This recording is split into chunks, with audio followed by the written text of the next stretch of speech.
Good morning dear students. आज हम आपके ईवीएस बुक के chapter number 7 how days and nights are formed के बारे में पढ़ेंगे। तो ये चैप्टर इस बारे में है जिसमें आपको पता चलेगा कि हमारे सामने जो दिन होता है या जो रात आती है जिसमें हम दिन में काम करते हैं, रात को हम सोते हैं, रेस्ट करते हैं, फिर सुबह फिर से उठ जाते हैं, फिर से अपने काम पे चले जाते हैं। तो ये डेज़ एंड नाइट्स किस तरह से बदलते हैं, किस तरह से चेंज होते हैं, यानी कि जो अर्थ में ये चेंजेस आती हैं ये किस तरह से आती है। तो इस चैप्टर में एक एक्सपेरिमेंट किया गया है। टीचर अपने स्टूडेंट्स को एक्सपेरिमेंट से ये समझाने की कोशिश करती है कि डेज़ और नाइट्स किस तरह से चेंज होते हैं। One morning our teacher said today we will play a game in the room. एक मॉर्निंग की बात है, स्टूडेंट्स स्कूल के और टीचर ने उनसे कहा कि आज हम एक गेम खेलेंगे जिसके लिए हमें एक रूम की ज़रूरत है। All of us were surprised and curious but everybody was happy on hearing about playing a game.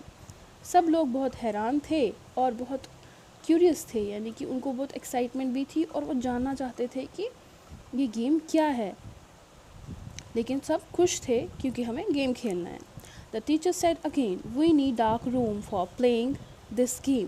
Teacher ने फिर से कहा कि हमें इस चीज़ के लिए एक अंधेरे कमरे की ज़रूरत है जिसमें हम ये गेम खेल सके। Let us close the windows and doors. तो हमें क्या करना चाहिए, हम रूम के सारे विंडोज़, खिड़कियाँ और दरवाजे, डोर्स सारे बंद कर देते हैं।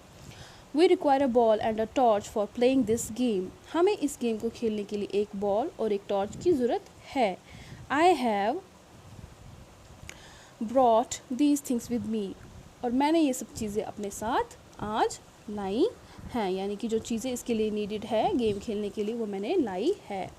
I have kept the ball on one side of the torch and the torch on the other side of the table. यानी कि मैंने इस टेबल पे बॉल को सामने रखा है और इसके अपोजिट में सामने बिल्कुल एक टॉर्च को रखा है और मैं इस तरह से टॉर्च को ऑन करती हूँ। Now all of you will come in groups of 5 near the table.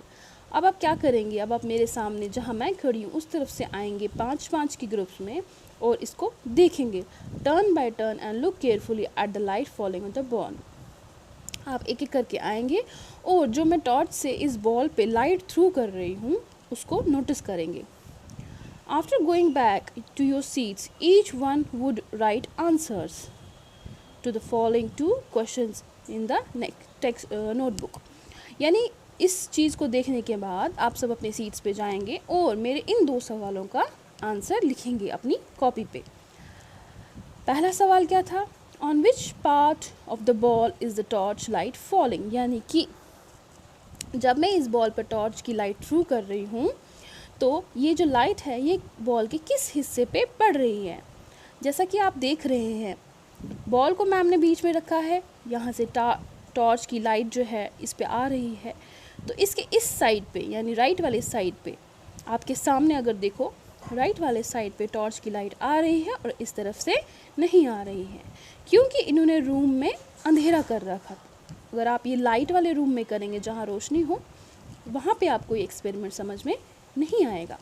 अगर आप अंधेरे वाले रूम में करते हैं तो जिस तरफ से आप लाइट टॉर्च की लाइट जो है बॉल पे थ्रू करेंगे आप देखेंगे उसका जो पिछला हिस्सा है बॉल का पिछला हिस्सा आपको दिखाई बिल्कुल नहीं देगा और जो सामने वाला हिस्सा है वही सिर्फ आपको दिखाई देगा।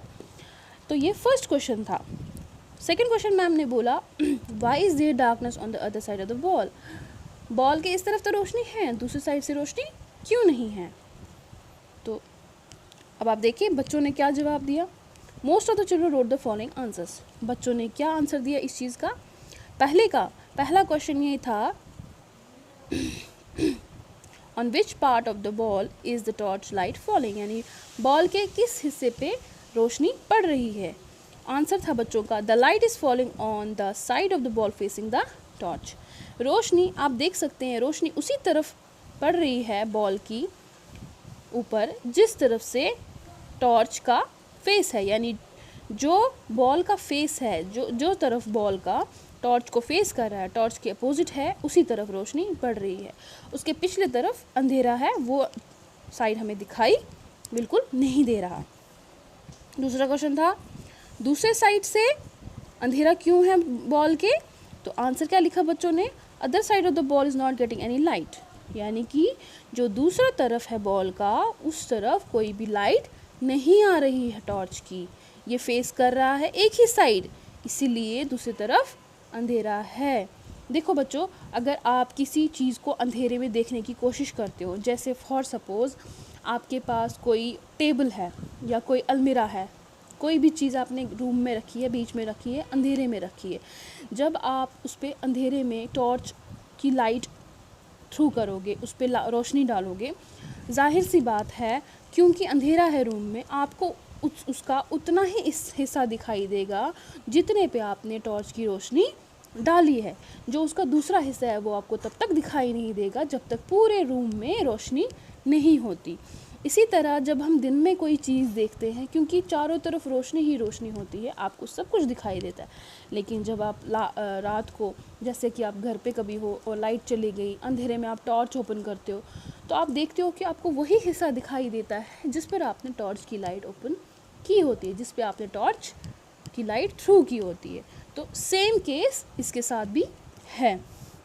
Now the teacher said we will write the word light on the side of the ball which is getting the light from the torch and darkness on the other side of the ball। यानी teacher ने कहा हम एक काम करते हैं, जिस तरफ से रोशनी पड़ रही है बॉल की, यानी कि इस तरफ, उस तरफ हम लिखते हैं लाइट, और जिस तरफ से रोशनी नहीं पड़ रही है उसको हम लिखते हैं डार्कनेस। लाइट मतलब रोशनी और डार्कनेस मतलब अंधेरा। इस तरह से आपने बॉल के दो हिस्से बना दिए, ठीक है, एक तरफ से रोशनी का हिस्सा, एक तरफ से अंधेरा। समझ में आ रहा है बच्चों आपको? तो ये थी कि अभी तक की इसकी स्टोरी। नेक्स्ट क्या होता है, टीचर कहती है बच्चों से now I shall move the ball slowly. अब मैं क्या करूँगी, मैं बॉल को स्लोली मूव करूँगी, ठीक है। Is the light still falling on the same side of the ball.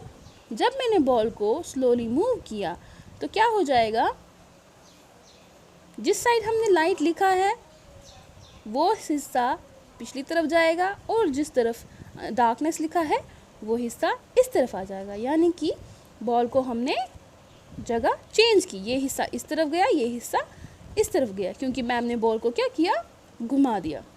अब मैम बोलती है कि क्या जो रोशनी है वो अभी भी उसी हिस्से पे पड़ रही है जिस तरफ पहले पड़ रही थी?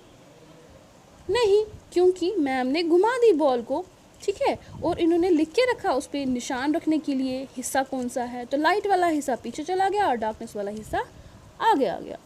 Because of the movement of the ball the side facing the torch is moving towards the back.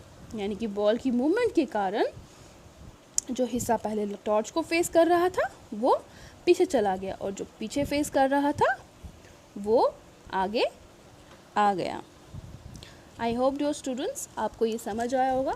तो आज हम इतना ही पढ़ेंगे, इसका नेक्स्ट पोर्शन हम नेक्स्ट क्लास में पढ़ेंगे। Thank you.